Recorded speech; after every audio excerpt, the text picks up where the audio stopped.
Hello, this is Karl-James Langford. Yes, I'm back and alive in 2016, and today is a look at the Archaeology of Archaeology. It's what I'm trying to do is get my class work up online, at least some of it that I've missed out on the past few months through this transitional period of my life.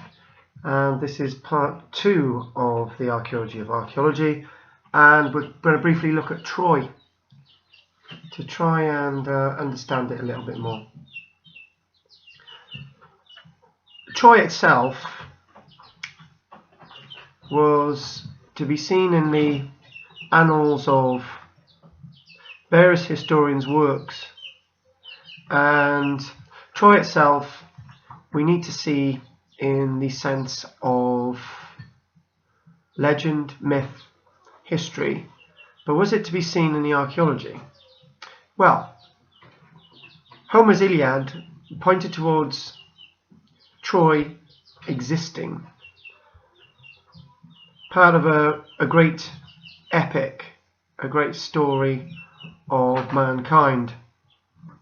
It was a battle between basically the Trojans and the people of mainland Greece, various islanders around the Aegean, and talking about Helen of Troy, who sank 1,000 ships, and King Priam and Hector, and all these figures mentioned in Homer's Iliad.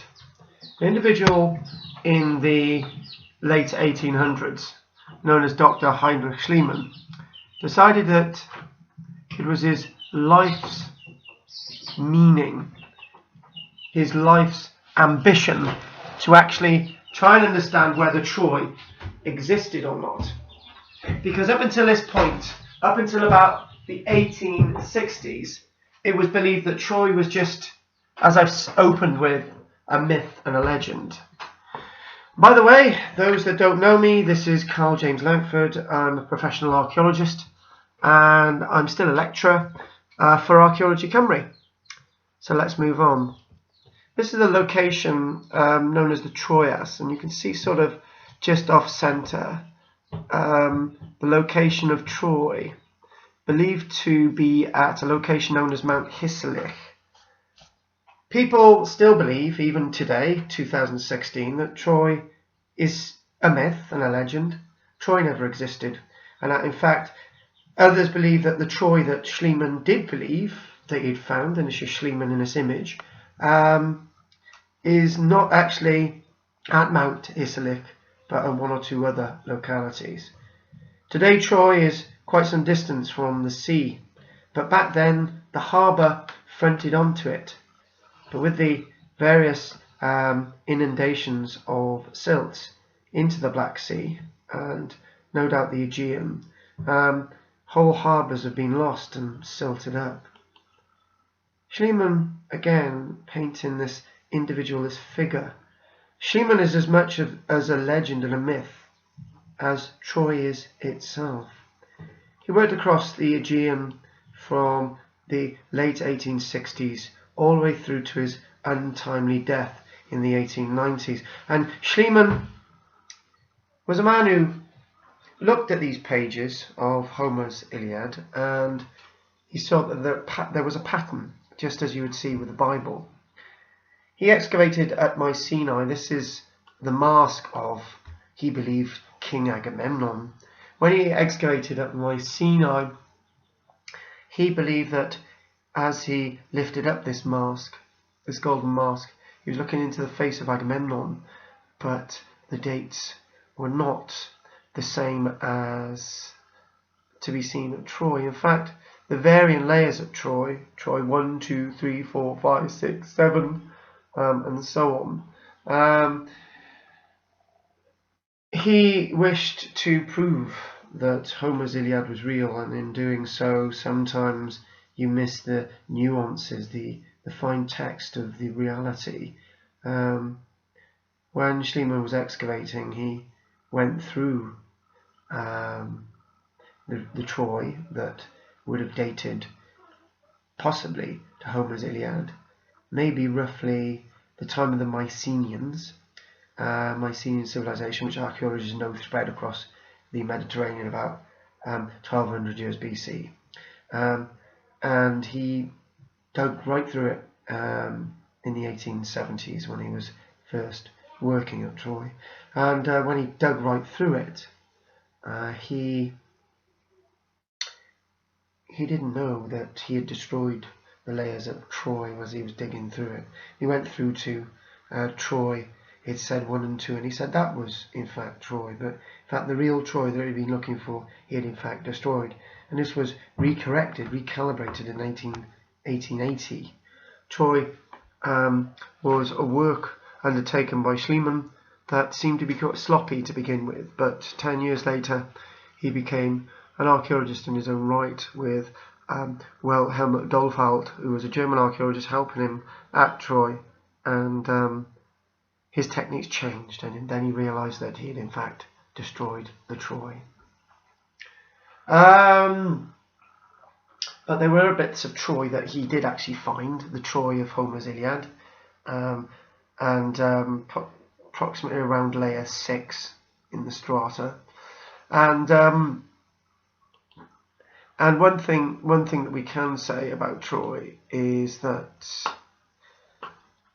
everything in his mindset was to try and prove it. And this is his Sophia, his very young wife, who is wearing the various gold that he believed linked directly to Homer's Iliad and that real Troy of 3,200 years ago. This image itself is Mount Hisarlik. Mount Hisarlik itself being excavated, you can see the centre of this tell, this mound. That's what we call these sites in the Middle East, tells, built up tells of layers upon layers of archaeology. And here's the huge gash being taken out. Bit of a bad sketch here, but here's the huge gash of archaeology.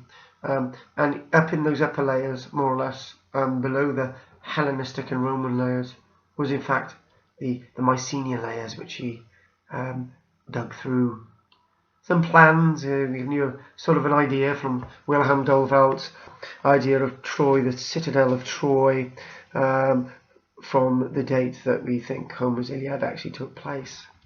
Troy isn't just about Homer's Iliad, it's about Roman and Hellenistic archaeology. Lots of this was being destroyed by Schliemann in his early excavations before he realised that actually layers were important and not just mashing through things to get to what you wish to find or to prove. Lots of Greek and Hellenistic stuff was destroyed, but some of it do still survive at Troy today. Those are some of the layers at Mount Hisarlik, Troy, photographed in the 1880s by Dollfalt, and maybe you're starting to cunningly look at some of the layers of Troy, but maybe not the layers that were mentioned in Homer's Iliad.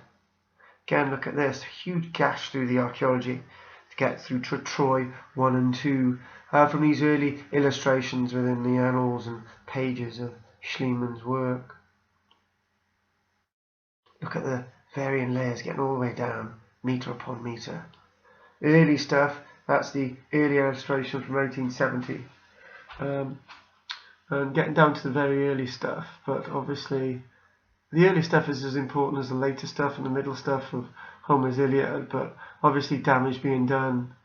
Not through the strata do we see the archaeology Schliemann believed. We find legend and archaeology going together as one antiquarian moment.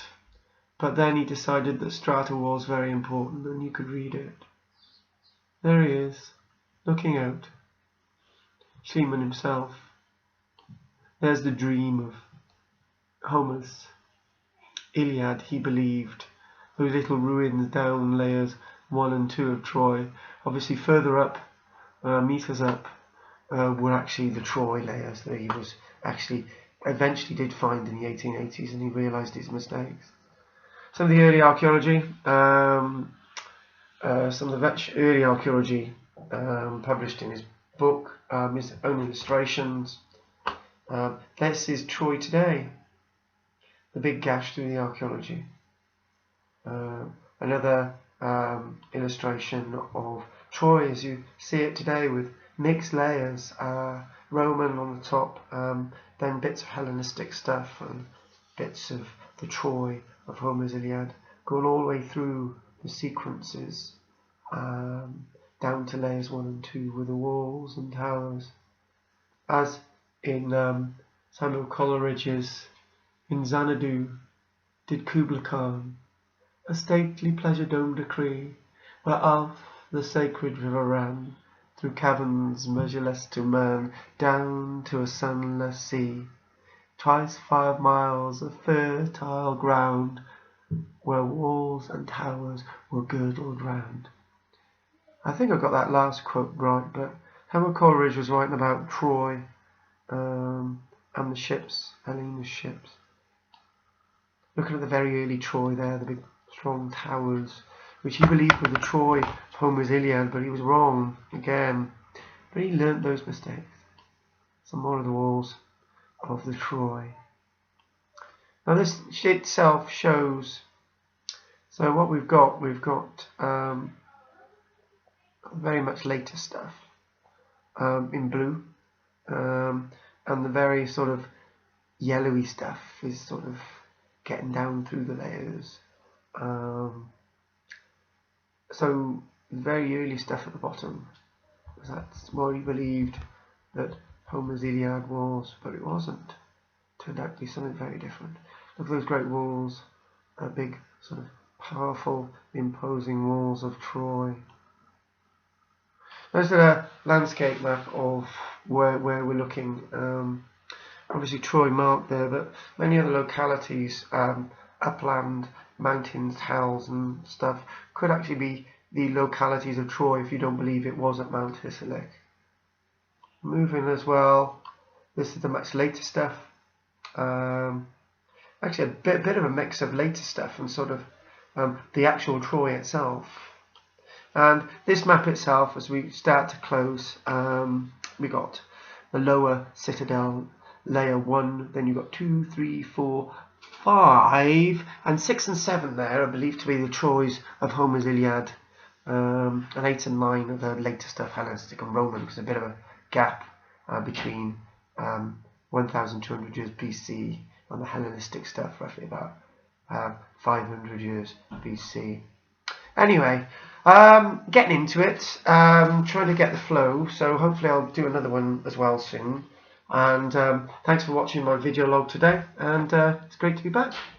And any comments, then get back to me. This is Karl-James Langford channel 01. Is it 01 to 05 1975? I can't even remember what my channel number is. Anyway, I'm waffling now. Anyway, thanks for watching. Cheers, guys.